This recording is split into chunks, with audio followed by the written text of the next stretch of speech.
I know Brian said earlier, don't say insurance when taking a selfie. When video, it does work out. So if you want to be in my next video, if you could just scream out on the count of 3, insurance nerds, I'd really appreciate it, okay? So 1, 2, 3. That worked out pretty well. Thanks, everybody. Now, when speaking, people often say the speaker's the one who's supposed to give everything. I've already asked you to be a part of the video, and that's me at my house doing the video. Now I'm also going to ask you to take a little trip with me. And where we're going is to the summer of 2005. And we're going to drive up to Beverly, Massachusetts. And we're going to drive down San Fonso Drive to this office here. And on the 3rd floor, I had a job. And that's all I had was a job. I was a first-party medical adjuster that was handling auto accidents where it was anywhere from whiplash, soft tissue type injuries, all the way up to some pretty serious injuries, like fatalities and loss of limb. But it didn't mean anything to me. It was a job to me. Every 2 weeks I got a paycheck, and every weekend I could party with that paycheck. That's all it was. It wasn't until this time, in 2005, when a claim came across my desk, and it really impacted me, and it's the reason I'm standing here today. Is I got a claim pop up, and I had to call out to a woman. And the claim is for a single vehicle motor vehicle accident, and she started telling me about this loss. It was her and her husband in a fancy sports car, cruising down the road, and the husband lost control. He just happened to hit a train crossing just right, flipped this vehicle over, and the husband died instantly. And she's telling me this story. She also suffered some pretty bad injuries as well. She had 2 fractures in her cervical spine, so up in her neck. And in order to heal that, she had to be placed into a halo. If anybody doesn't know what a halo is, it's a steel frame on the outside of your body that they drill into your skull.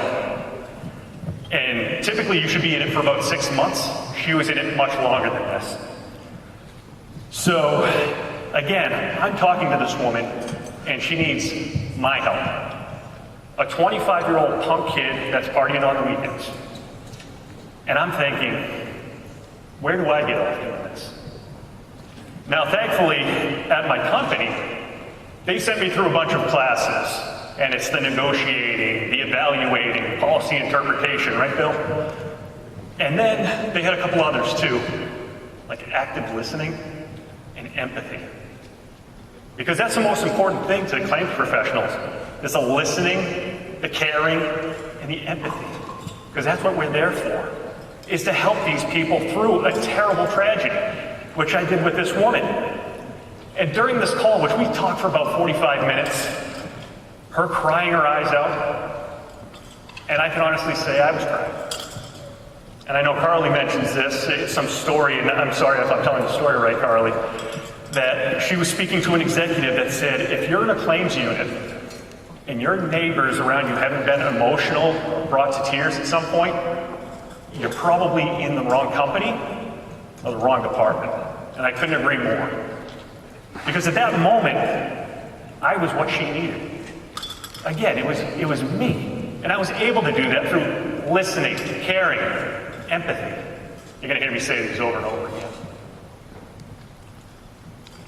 So that was the beginning of our relationship. And it really was a relationship that I developed with her. Because over the next year, we spoke every month. And those of you who may have worked in a call center or know anything about a call center, there's a metric that you're always judged on. It's called average handle time. It's how quick you get off the phone. And in our unit at that time, it was supposed to be 7 or 8 minutes. Every call with this woman was at least 35, 40 minutes. And it wasn't just helping her with the claim. She was telling me about her life and her husband. And it's crazy that this weekend is Columbus Day weekend because they were avid campers. And, sorry, getting the chills a little bit right now, because their biggest weekend of going camping was Columbus Day weekend. And I remember the time speaking with her, she said, John, I'm never going to go camping with my husband again. Pretty powerful stuff. And again, I'm the one helping her through this. But okay, that is a major loss, a fatality, serious injury. And I know we've had the hurricanes recently, Florence, and total loss fires. You might say it's pretty easy to turn it on. I won't disagree. But what if this fender bender came across somebody's desk? A 94 Hyundai Excel hatchback. POS, right? I can say that. That was my car. Not this one. Mine was teal green. No radio, no AC. That's a fact. But this comes across somebody's desk and they're thinking POS right out of the gate. How are they going to handle that claim? Like a POS. But if we listen, care, and empathize, we might learn about it. That this person had to work overtime every single weekend for 2 years just to be able to afford it. That it was their baby. They named it the Green Hornet. Also true. And if we listen and we understand that, we get clues to be able to help people through these situations. Let's go one step further. What if it was a hand-me-down from an aunt that passed away 2 months ago? That claim is going to be handled a little bit different. That's why it's on us to listen, to care, to empathize. Now, there's a term that I absolutely love right now, referring to claim specialists as retention specialists. Now, the math tells us that a retained customer is more profitable than a new customer.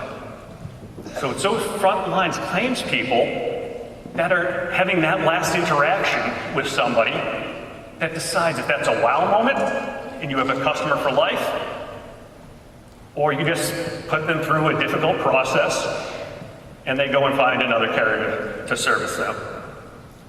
So there's so much impact that the claims folks result in the bottom line of these companies. And okay, we're talking insureds and customers and the people paying us a premium. What if we go one step over to third-party claimants? They're not paying me a premium. I don't owe them anything.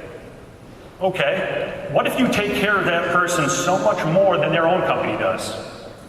I know if that's me and my company doesn't care about me as much as the other guy, that's not going to be my company too much longer, right? And what's the one thing that an insurance company is selling? It's a promise. And what's the promise? That the claims team will be there to help people pick up the pieces when it's all fallen down.